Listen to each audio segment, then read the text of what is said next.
तो कुछ डर हैं वो बहुत ज़रूरी होते हैं। जब वो डर इर्रेशनल हो जाता है तो फिर वो डर एक बीमारी बन जाता है जिसको फोबिया कहा जाता है। कुछ कंडीशनिंग होती है और कुछ जेनेटिक्स होती है। बायोलॉजिकल में हम कुछ दवाई देते हैं। सिस्टमैटिक डिसेंसिटाइजेशन साइकोथेरेपी होती है, बिहेवियरल थेरेपी होती है। डरते क्यों हो, अपना चेहरा अपने खौफ के अंदर देखो। सेगमेंट पर जाए, मैं आपसे सवाल पूछ लूं। चले पूछ लें। पूछ लें, हाजिर हूँ। हाजिर हूं मैं। अच्छा, आपको तैयार हूं। कोई ऐसी चीज है जिससे आपको डर लगता हो? देखिए, हर इंसान के अंदर ना कोई डर, किसी को हाइट से लग रहा होता है, किससे किसी को डरते हैं? पानी से लग रहा होता है। आप किससे डरते मगर हैं? हम घुमाए देखें मत। कि हम हैं मीडिया के लोग। हमारे पास बड़ी डिस्टर्बिंग विजुअल्स आ रहे होते हैं। आप देख so रही होती हैं true. कुछ जंगों के और कुछ खुदकुशी की इस तरह Yes, की yes. फुटेजेस हैं, पिक्चर्स, खूनी हादसात हो रहे होते हैं। बच्चों की वो आप देखती हैं हलाकत की, सारिम की अगर बात करने कराची का, तो इस तरह की जो खबरें हैं ना, इनसे बड़ा खौफ आता है। इसकी वजह से खौफ का शिकार ये होते तो हैं। आपने बिल्कुल ठीक कहा है। और इसके अलावा हम अपने इर्द गिर्द अक्सर ये देखते हैं कि लोग किसी खास माहौल, वक्त या चीज़ से गैर मामूली तौर पर खौफजदा हो जाते हैं। किसी को अंधेरे से डर लगता है, कुछ तन्हाई से, कुछ लोग हजूम से डर जाते हैं, कुछ लोगों में ऊंचाई से खौफ आता है और कुछ लोग पानी से डरते हैं। बहुत लोग ऐसे भी हैं, ख़ास तौर पे ख़वातीन की अगर बात की जाए, किसी ना किसी जानवर या कीड़े मकोड़े से उनको डर लगता है। जैसे इसे आम तौर पे अगर कहा जाए ना, मेडिकल टर्म में फोबिया कहते हैं इसे। जी हाँ, खौफ और फोबिया में क्या फ़र्क है और क्या फोबिया एक नफ्सियाती मसला है या फिर ये जेनेटिक मसला है, और इससे छुटकारा किस तरह हासिल किया जा सकता है, इसी पर बात कर लेते हैं। हमारे साथ मौजूद हैं साइकेट्रिस्ट डॉक्टर उसामा बिन जुबैर साहब। डॉक्टर साहब, वेलकम टू सुनो पाकिस्तान। हमें पहले तो ये बताइएगा कि हर इंसान के अंदर किसी ना किसी चीज़ का खौफ ज़रूर होता है। आमतौर पर हम देखते हैं लोग सांप से डरते हैं, कोई कुत्ते से डरता है। ये खौफ है या फोबिया, इसमें हम फ़र्क किस तरह कर सकते हैं, कैसे डिफ्रेंशिएट करेंगे इसे? अस्सलाम वालेकुम जी, thank you for having me on the show. Uzair, जिस तरह आपने बताया कि आपको खबरों से डर लगता है, अब वो डर है, फोबिया नहीं है। फोबिया होता तो आप खबरें देखना अवॉइड करते, लेकिन आप खबरें देख रहे हैं। सही। तो ये डिफ्रेंशिएट करना है, कुछ चीज़ों का डर हमारे अंदर मौजूद होता है। जिस तरह सांप सामने आएगा तो ज़ाहिर है हम डर के भागेंगे, शेर सामने आएगा डर के नहीं भागेंगे तो हम मर जाएंगे, वो हमें खा जाएगा। तो जो कुछ डर हैं वो बहुत ज़रूरी होते हैं, लेकिन जब वो डर इर्रेशनल हो जाता है और उसके साथ अवॉइडेंस आ जाती है और आपकी क्वालिटी ऑफ लाइफ डिस्टर्ब होती है, तो फिर वो डर एक बीमारी बन जाता है जिसको फोबिया कहा जाता है। बिल्कुल ठीक। डॉक्टर साहब, मुझे ये बताइए कि बहुत सारे लोग डिफरेंट पर्सपेक्टिव के साथ इस डिजीज़ को देखा जाए कहते हैं। कुछ लोग कहते हैं फोबिया जो है एक नफ्सियाती मसला है, कुछ लोग कहते हैं ये जेनेटिक प्रॉब्लम है। इस पर ज़रा हमें तफसील पेश कीजिएगा। देखिए, हमने पहले प्रोग्राम में बात की थी कि बहुत सारे जो मेंटल हेल्थ डिसऑर्डर्स हैं उनकी जेनेटिक प्रीडिस्पोजिशन होती है। तो डेफिनेटली कि अगर आपके पेरेंट्स में, आपकी फैमिली में फोबियाज की या कोई और मेंटल हेल्थ इशू है तो ये जेनेटिक भी होगा, इसकी जेनेटिक प्रीडिस्पोजिशन अच्छा। है। लेकिन उसके अलावा जो बहुत इंपॉर्टेंट चीज़ है वो है कंडीशनिंग। कि जिस तरह एक छोटे बच्चे को जब एक टीका लगता है अस्पताल में तो वाइट कोट के साथ, वो वाइट कोट वाला बंदा गीगा मॉल में भी देखेगा तो उसको खौफ शुरू हो जाएगा। तो कुछ कंडीशनिंग होती है और कुछ जेनेटिक्स होती है, वही जीन और इन्वायरमेंट। अच्छा डॉक्टर साहब, आप ज़रा ये बता दीजिए कि फोबिया की कितनी मतलब स्टेजेस कह लें या कितनी इकसाम कह लें, टाइप्स कह लें, कितनी हैं, वजूहात और अलामात क्या हैं फोबिया की? अच्छा, जो मैंने अलामात तो आपको बताई ना, दो हैं, एक इर्रेशनल फियर और दूसरा avoidance.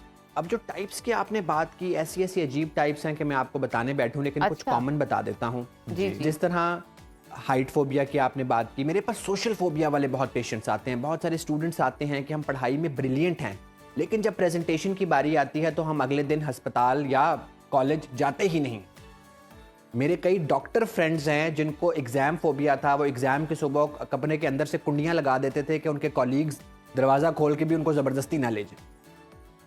Similarly one of my patient, she was a housewife, वो सारा दिन अपने हस्बैंड को आजकल कहीं जाने नहीं देती, उनका फोबिया ट्रिगर किया हुआ है। वो कहती हैं जी मुझे वही तन्हाई के फोबिया वाली बात। अच्छा। सिमिलरली मेरे पास एक कपल आया जिनकी शादी को 2 साल हो गए थे, उनको मैरिज कॉन्स्यूमेट करने का, जिनसी ज़िंदगी शुरू करने का फोबिया था ओह खातून को, और वो गायनेकोलॉजिस्ट के पास फिर रही थी और 2 साल के बाद उनको किसी ने मेरे पास भेजा, जी साइकाइट्रिस्ट के पास जाएं, ये कोई गायनी का प्रॉब्लम नहीं है, ये साइकाइट्रिक ये आपका मेंटल इशू है। बिल्कुल ठीक। अच्छा डॉक्टर साहब, हमें ये बताइए, हर इंसान किसी ना किसी, जैसे कि हम जिक्र कर रहे हैं, खौफ का शिकार हो जाता है। फोबिया के हवाले से आपका ज़ाती जो एक्सपीरियंस है, एक्सपर्टीज़ कैसा है, और आप किस चीज़ को देखकर खौफज़दा हो जाते हैं, या अगर कहा जाए आपको फोबिया किस चीज़ का है? आपको ज़िंदगी में बहुत सारे मामलात और सूरत हाल डेफिनेटली फेस करनी पड़ती होंगी, तो आपका फोबिया क्या है? डॉक्टर साहब, मेरे बाद अब आपसे सवाल हो रहा है दूसरा।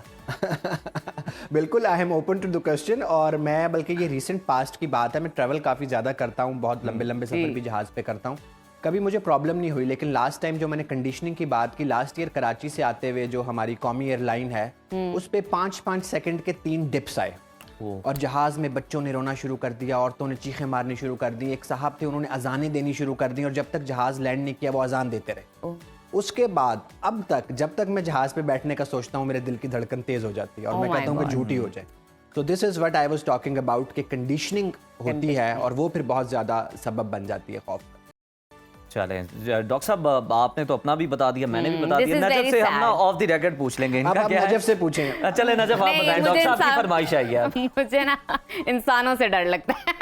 डॉक्टर साहब, इंसानों का खौफ भी है। इसका भी कोई हल तजवीज़ कर दें जो ये कह रही। अच्छा, मजीद आगे चलते हैं, ये तो मजाक में होगी बात। डॉक्टर साहब, मुझे बताइए कि फोबिया से निजात के लिए कोई मेडिकेशन स्पेशली आप लोगों को प्रेफर करते हैं, या आप थेरेपी सेशन के हवाले से बातचीत करते हैं? क्या आपका रद्द-अमल होता है इस हवाले से, रिकमेंडेशन? इसके 3 पार्ट्स हैं, बायोलॉजिकल, साइकोलॉजिकल और सोशल। बायोलॉजिकल में हम कुछ दवाई देते हैं जब बहुत फियर इरेशनल होता है, मरीज़ की क्वालिटी ऑफ लाइफ बहुत डिस्टर्ब हुई होती है, तो एक गोली जो हम सुबह के टाइम पे देते हैं, जो सुलाती हरगिज़ नहीं है, वो बहुत काम करती है। फिर हम आते हैं सिस्टमेटिक डिसेंसिटाइजेशन से। मेरा एक पेशेंट था जिसने 2 साल से जुमा नहीं पढ़ा था, 3 हफ्ते की थेरेपी के बाद उसने मेरे साथ जुमा पढ़ा। तो सिस्टमेटिक डिसेंसिटाइजेशन साइकोथेरेपी होती है, बिहेवियरल थेरेपी होती है। और फिर सोशल इंटरवेंशंस के घर वालों ने, अच्छा अवॉइडेंस का बड़ा नशा होता है। मुझे एक शदीद खौफ आया कि मैं अगर जहाज़ में बैठूंगा तो कुछ हो जाएगा, मैं जहाज़ में नहीं बैठा बल्कि जहाज़ से उतर के आ गया, एकदम रिलीफ मिला। इस रिलीफ का और खौफ जाने का बहुत नशा है। पेशेंट इस नशे का शिकार हो जाता है और घर वाले उसमें और खाद डालते हैं। तो सोशल इंटरवेंशन, डरते क्यों हो, अपना चेहरा अपने खौफ के अंदर देखो। तो this is the main theme of management of phobia. अच्छा डॉक्टर साहब, ये भी बताएं अपने एक्सपीरियंस की रोशनी में कि किस उम्र के अफराद ज़्यादा फोबिया का शिकार हो जाते हैं, या किस एज में जाके ये फोबिया जो है वो उनका बहुत ज़्यादा बढ़ जाता है? मेरे पास एक 7 साल का बच्चा भी आता है जिसको डेथ फोबिया है। उसने अपने नेबर की डेथ देखी, वो रिचुअल्स में इन्वॉल्व रहा, उसका जहन प्रोसेस नहीं कर पाया, घर वालों ने जिस तरह डेथ के बारे में उसको बताया तो उसको शदीद तरीके का डेथ फोबिया हो गया। अब 7 साल के बच्चे को डेथ समझाना ही मुश्किल है और उसके फोबिया को प्रोसेस करना एक और मुश्किल काम है। सिमिलरली यंगस्टर्स मेरे पास बहुत आते हैं सोशल फोबिया के साथ, 16-18 साल के बच्चे जिनको 4 लोगों में बात करते हुए, प्रेजेंटेशन देते हुए फोबिया होता है। एक 70 साल की अम्मा भी मेरे पास आती हैं जो बहुत रिलीजियस हैं, जो जहाज़ पे नहीं बैठ सकती, जो शदीद ख्वाहिश है कि उम्रे पे जाना चाहती हैं, और उनके साथ आजकल मैं काम कर रहा हूँ कि किसी तरह। अच्छा डॉक्टर साहब, इसी के हवाले से हमें बताइएगा कि कोई एहतियाती तदाबीर है जिसको इख्तियार करके घर पर हम उन स्टेप्स को करके फोबिया से बच सकते हैं, या कहीं ना कहीं उसको कंट्रोल कर सकते हैं, ओवरकम कर लें उससे? जी, तो उसमें आपने एक तो काम ये करना है कि कुछ चीज़ों को कंडीशन नहीं होने देना, और कंडीशन होती है तो फ़ौरन प्रोसेस करें। अगर आप लिफ्ट में फंस गए हैं आज और बहुत शदीद खौफ हुआ है, उसके बाद जब लिफ्ट चलती है दोबारा उसमें एक दफ़ा जाके देख लें, वरना सारी ज़िंदगी के लिए खौफ लिंक हो जाए। फिर गहरे सांस की मशकों की, मैंने पहले एपिसोड में भी बताया था कि गहरे सांस की मशकों की आदत डालें, अपने आप को रिलैक्स करें मुख्तलिफ सिचुएशंस में। और अगर किसी और को फोबिया हो रहा है तो उसकी अवॉइडेंस में हेल्प मत करें, उसको आहिस्ता आहिस्ता उस फोबिया को ओवरकम करने में मदद डालें, उसको खौफ का और अवॉइडेंस का नशा ना होने दें।